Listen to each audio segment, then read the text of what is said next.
Guys, I just returned from a 3-day training as a trustee for your pension and annuity fund. I've got some things I wanted to share with you while that whole experience was fresh in my mind. We really do have a world-class benefit system.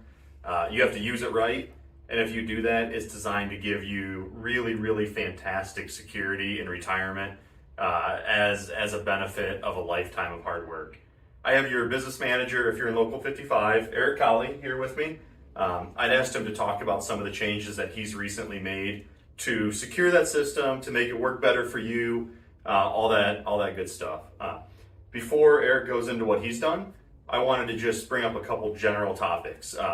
Mostly around the annuity, because that's what you have control over, how much you contribute, when you contribute, and what you do with the money while it's in there. So, like any retirement system, you really need to contribute early, contribute as much as you can, and then never touch it. Guys, I know stuff comes up every now and then.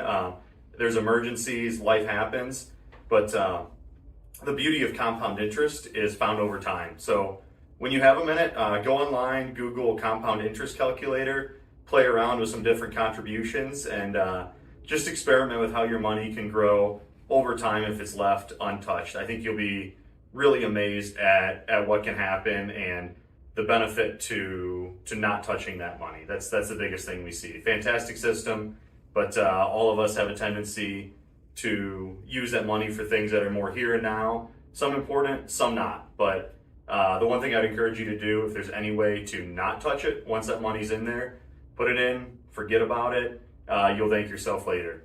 So, Eric, if you could tell us about some of the recent updates. Yeah, so Dan, thanks. And it is world-class benefits, guys. So some of the changes made, that wasn't only me, that's the support of your board members, the other trustees, Dan also being one of them now. So the big thing is the 30 and out, we are the only local that I know of that still has a robust 30 and out, and that's huge. The joint survivorship, we are the only local I know of that still has 100% joint survivorship. So the local, the pensions went through a lot of pains over the years. We've got to the point with new members, many more man hours. We have been able to do multiple benefit improvements in the last couple of years. A couple of the big things are the reciprocating. Used to be the 30 and out, if you worked out of jurisdiction, did not count towards your retirement.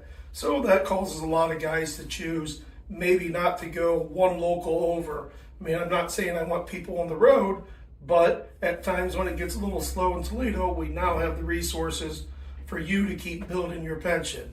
And the thing too to remember is we don't have one retirement account, we don't have two, we really have 3 retirement accounts. So as you think about this 30 and out and you think about retiring in your early 50s, it's really important to use that HSA. You need to build in that HSA. If you have $100,000 in that and you're 52 years old and you want to retire, there's enough money in there to carry your healthcare costs into 60 years old. Then your 401 can kick in, help you with your healthcare costs, get you to 65, get you to Medicare. And with that, if you use that formula as it was originally created, using all 3 of them funds together, you'd be fine. You'd be perfectly golden to never use your pension to pay your healthcare. That pension is for you to live on. Currently, our pension pays out, the average is about $4,000 a month, which is $48,000 a year. A journeyman today, working 40 hours a week, 2,000 hours a year, makes $66,000.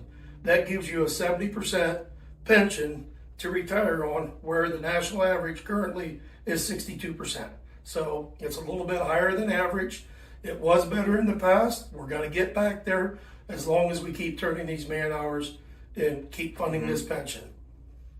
So a couple things. 401k being the annuity, correct? Yes. Okay, same thing there, kind of used interchangeably. Can you speak real quick to the change in how hours are credited? Dollars in maybe a more expensive local coming back to Local 55? So originally when the 30 and out was created in 99, it was backdated to 91. When that was created, most of our contractors at that time were local contractors. Not a lot of them had international contracts. Foundation Steel didn't exist.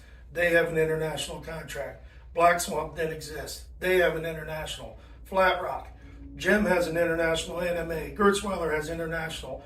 All of our contractors, or at least the majority, are seeking work nationwide or at least statewide. So by changing that rule to affect the times, the way that things are working today.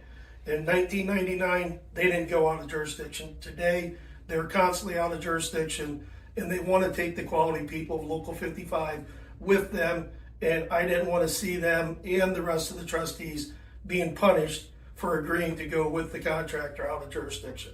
So when you work out of jurisdiction, let's just, the guys go north into Local 25, for example. What kind of an adder do they get into their pension credits? So pension really cares about money in, money out.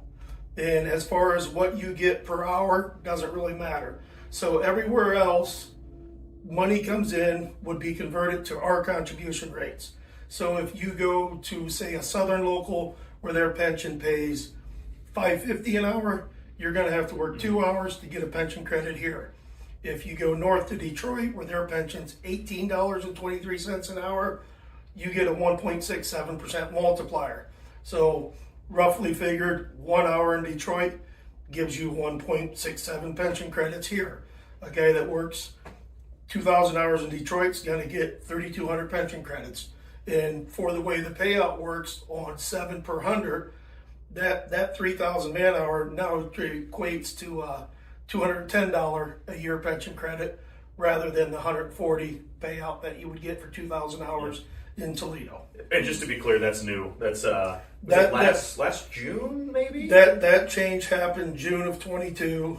The reciprocating hours counting towards your 30 and out happened in June of 21. Okay. Well, very good. I appreciate the update there. I think that's all stuff for everyone to kind of chew on a little bit. Very important information. If you have any questions, call the hall. Feel free to call me anytime. Call our office. If we don't know, we'll probably direct you to the hall. But I think we've got a pretty good grasp on how this thing works now, and really appreciate the work of Eric and the trustees and the professionals on the fund to not only get it solvent. I learned this week that there's a lot of funds that are in a lot of trouble, and we're just not in that position, and we're improving. It's a big deal, guys. That really does secure your future and your family's future. So appreciate you listening today. We're going to do more of these video toolbox talks. Stay safe out there. Just remember to focus. Stay engaged in your task. Help your brother out, and be safe today. Have a great weekend, everyone. Thanks, guys. Thank you.